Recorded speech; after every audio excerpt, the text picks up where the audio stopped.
Hooray! It's a World War One period piece movie! There's no way this could possibly suck!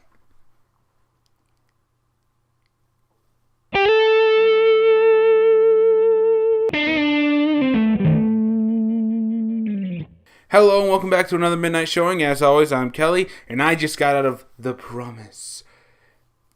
One of those movies that really needed to be better for what it was, because this is one of the few movies that actually deals with the Armenian genocide, and it's not very good. I actually started racking my brain a lot after I got out of this movie to think of any other movie that actually dealt with the Armenian genocide. And I honestly can't think of one. If there is one, please tell me in the comments down below. I want to actually see a movie that does address the issue here. This movie does not address the Armenian genocide, really. It's just more of what's going on in the background. The movie itself is actually more about the love triangle that forms between our three main characters. And sometimes it works, but most of the time it's just boring and long. But I'm getting ahead of myself. There were some positives about this film, and let's actually start talking about them proper with...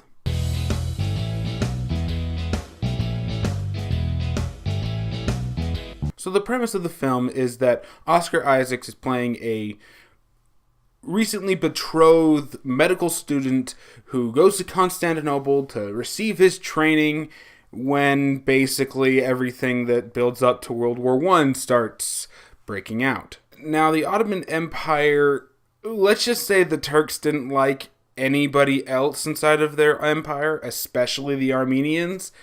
And this leads to a lot of segregation and outright murder and genocide, as it is known as the Armenian Genocide. While in Constantinople, Oscar Isaacs meets an American reporter, played by Christian Bale, and his sort of girlfriend partner, played by Charlotte Le Bon. I apologize if I said your name wrong. If any of you guys who are longtime viewers know, there's usually one or two people whose names I royally fuck up, so I apologize. Anywho, Oscar Isaacs ends up falling in love with Le Bon, and yeah, that's basically where the movie takes place, is them dealing with the Armenian genocide and all the shit that goes on with that, while this star-crossed love triangle tries to survive it, I guess. Now, starting in the actual good of this production, I have to say its subject matter needs to be talked about. Frankly speaking, as I stated before, I can't think of any other movies that deal with the Armenian genocide, at least big Hollywood productions of them. So to actually see it getting its day and bringing up the issues about it, even if they are done kind of poorly, it's really, really good. And it's something that we really should probably put a little bit more effort into, but we'll get into that. And you have some pretty big names attached to this. And when they're not bogged down by some pretty obviously bad writing and bad direction and just told to act, they can actually make some pretty damn impressive scenes inside of here. One in particular that comes to mind is when, everyone starts being rounded up by the Turks. Le Bon comes back to the hotel where Christian Bale, who's just got back from being shot at, is waiting there. She brings in Oscar Isaac's extended family, who he's been staying with at the time because their husband had been already been taken and he had nowhere else to go.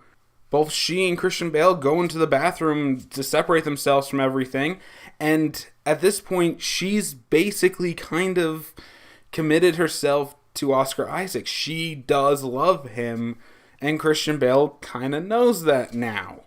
There are no words in this scene. They transmit this entire scene by sheer looks at each other that, yeah, he wants confirmation. He looks at her, the way that she just looks back, it's written all over her face that she knows that this is going to break Christian Bale and it's going to hurt him, but there's nothing that she can really do because she does care about Oscar Isaacs. And it's all written on her face. There's no dialogue. Then when Christian Bale, gets the look and looks back, you can just see the hurt in his face and just, he's angry. He wants to kick these people out, but he knows that it's the wrong thing to do and he can't be emotional about this. They share another look and then he just walks out of the bathroom. It's a powerhouse scene. It is moving, and it's one of the few times that the love triangle actually does exasperate the situation itself. Honestly, if the writing and acting had been on the level of that scene, I could give this movie a positive rating. However,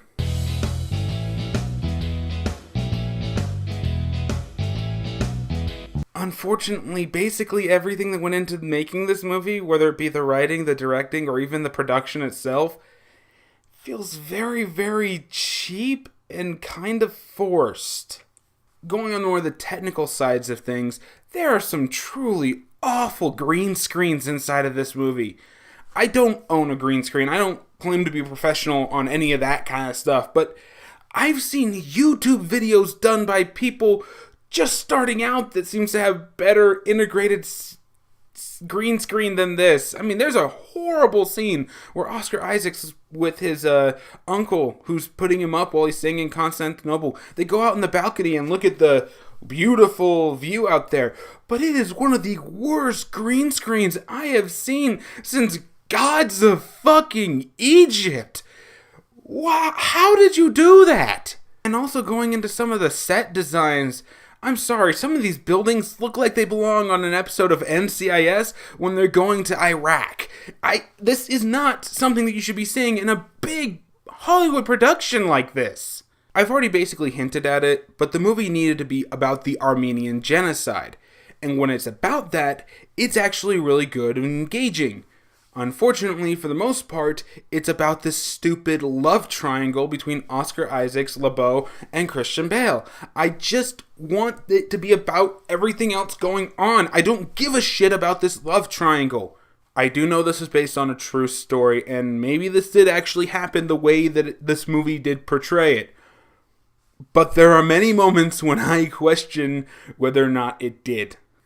Especially when there's a couple of moments near the beginning where it feels like an episode of Friends that just happens to take place during World War I.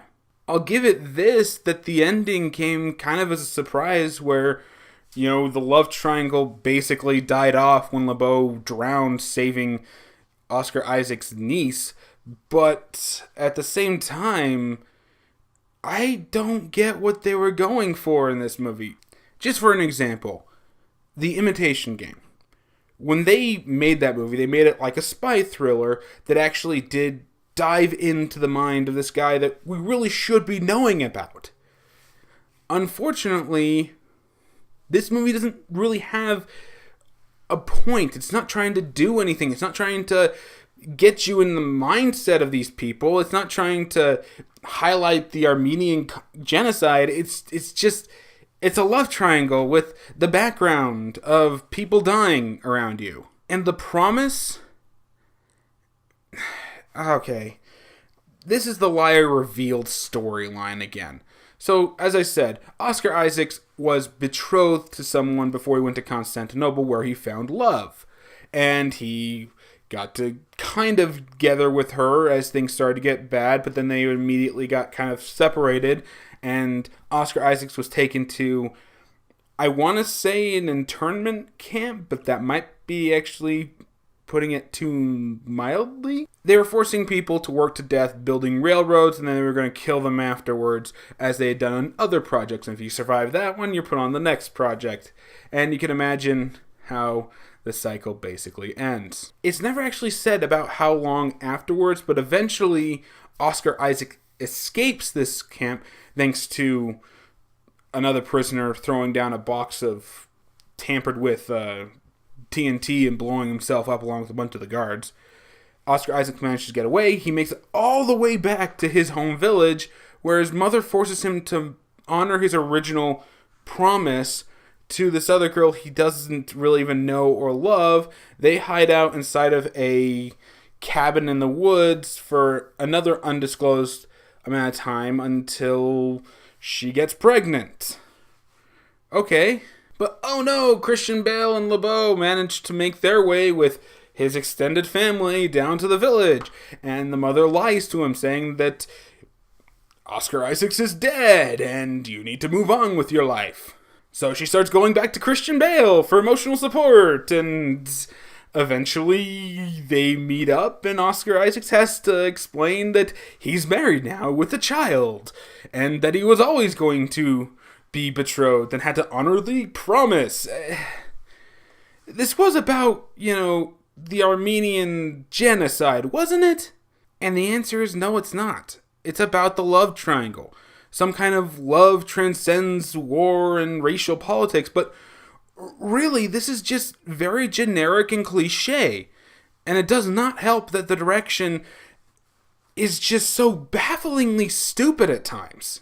I mentioned before that when the actors were just allowed to convey things by looks and no line reading, it was powerful and it really, really worked.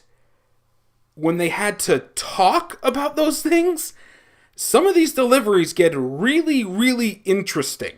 The biggest ones that come to my mind are whenever Oscar Isaacs is told to scream in sorrow. I don't know what he thinks screaming in sorrow is, but it kind of looks like this. No, oh, no,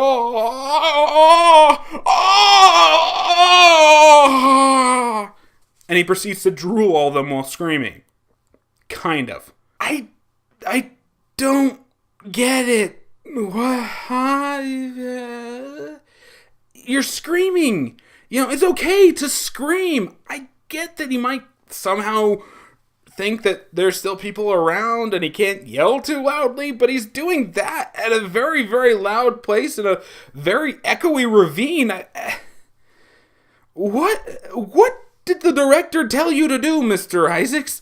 I really want to know, because this is so baffling. And it also doesn't help that Christian Bale, except for those moments when he's allowed to not talk, he is really wooden inside of this.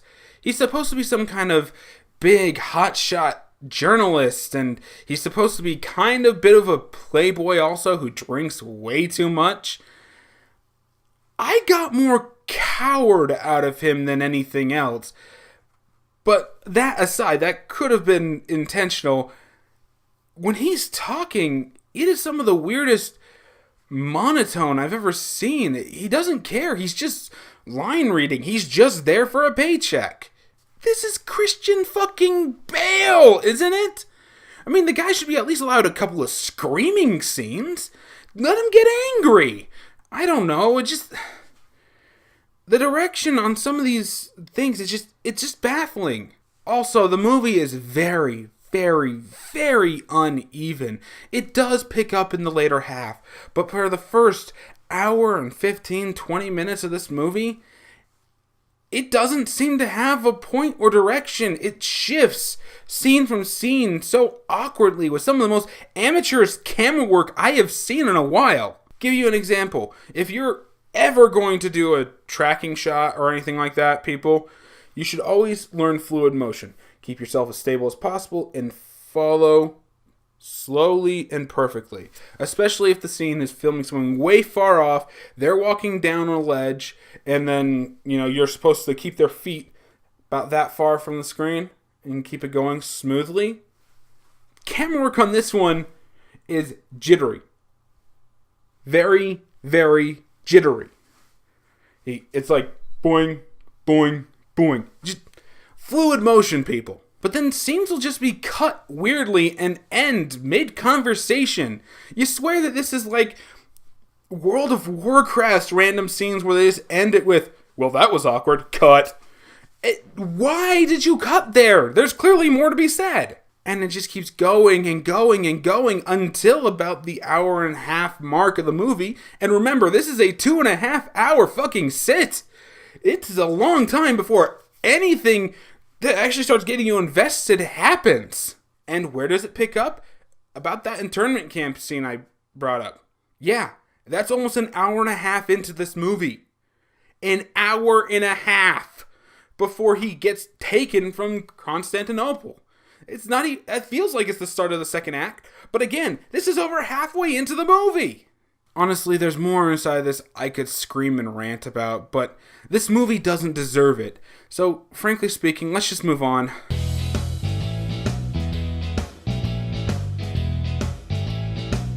this film needed to be better. When I heard about what it was about, I actually had a little hope for it. When I saw the first trailer and just saw the star-crossed lovers thing, I thought, another period piece romance is going to turn out like crap. It's going to be this year's Allied, isn't it? But when I heard that it was actually about the Armenian genocide and trying to show it in detail, I kind of got some hope for it. I wanted it to be about that. I wanted it. There's a great side story inside of this film about one of the friends of Oscar Isaacs and Christian Bale, who is a medical student who becomes an officer who stands up for what he believes in right up until saving Christian Bale from a firing squad, which earned him the firing squad instead. There's a great story there. Why weren't we focused on that guy? Why wasn't it about him trying to keep his morals during this sea of idiocy and stupidity? No, it's about love triangles and friendships shenanigans and lying about people being dead only to have it not be true and find out, oh, I got her wife, blah, blah. This needed to be better. And I hope to God that there is an actual movie or even documentary about the Armenian genocide that is good and great and that everyone should see inside of their schools, because it's just one of those things that we need to know about. It's like learning about the Holocaust. You need to learn about that so it never happens again, right, Syria? But that's a little too political. My personal pick for this movie, though, it's a skip it. I want to give it a red box, but again, it's 2.5 hours, and you're going to be bored shitless for this hour and a half wondering where this movie is going. So I can't honestly say it's worth any kind of time and investment. It's a skip it, unfortunately. And that I say that with the heaviest heart, because I wanted this to be better. Hopefully we'll get a better movie in the future about this conflict, but until now, we don't have one that's worth watching. So yeah, that's it for me. Have you seen The Promise? Am I blowing stuff out of my ass? Let me know in the comments down below what you think, and maybe we'll get some healthy discussion going. And as always, if you liked the video, be sure to hit the like button, share, and subscribe. It helps me out more than anything else you could do, even if I were to bring up a Patreon. Honestly, sharing and subscribing would help me a lot more than that would. As always, be sure to follow me on the social medias, the Facebook, the Twitch, the Twitters. All the links are in the description down below. And yeah, that's it for me, so I'll see you all next time.